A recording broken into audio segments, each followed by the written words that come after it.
140 கோடி மக்களின் கனவுகளை தோளில் சுமந்து கடைசி வரை போராடிய வீர மங்கை.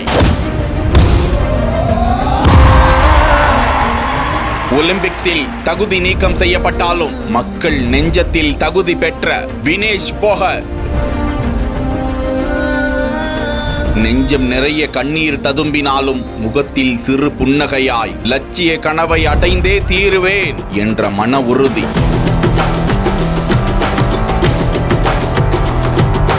விடிய விடிய தூங்காமல் சைக்கிளிங் பயிற்சி மேற்கொண்டும் தகுதி நீக்கம் செய்யப்பட்டது வேதனையடைய செய்வதாக PT உஷா பதிவு.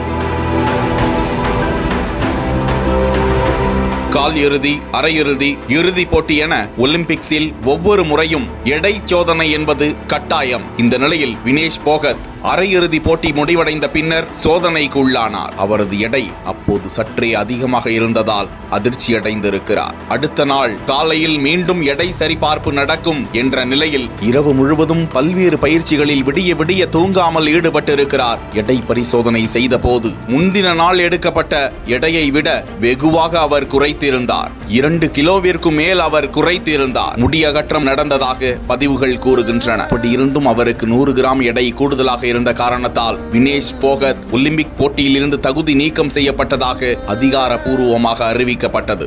இரவு முழுவதும் உறங்காமல் பயிற்சி மேற்கொண்டதால் அவருக்கு நீர்ச்சத்து குறைபாடு ஏற்பட்டதாகவும், இதனையடுத்து அவர் பாரிஸில் உள்ள பாலி கிளினிக் ஒன்றில் அனுமதிக்கப்பட்டு சிகிச்சை பெற்று வருவதாகவும், அவரது முக்கிய உறுப்புகள் அனைத்தும் நலமோடு இருப்பதாகவும் ஒலிம்பிக் சங்கத்தின் தலைவராக இருக்கக்கூடிய PT உஷா நேரில் சந்தித்து ஆறுதல் கூறி அவரது தகுதி நீக்கம் குறித்து ஏமாற்றம் அடைந்திருப்பதாக தகவலை பகிர்ந்தார். வினேஷ் போகத்திற்கு ஒட்டுமொத்த இந்தியாவில் இருந்து நீ ஒரு வெற்றி மங்கையே என ஆறுதல் கூறி வருவது குறிப்பிடத்தக்கது.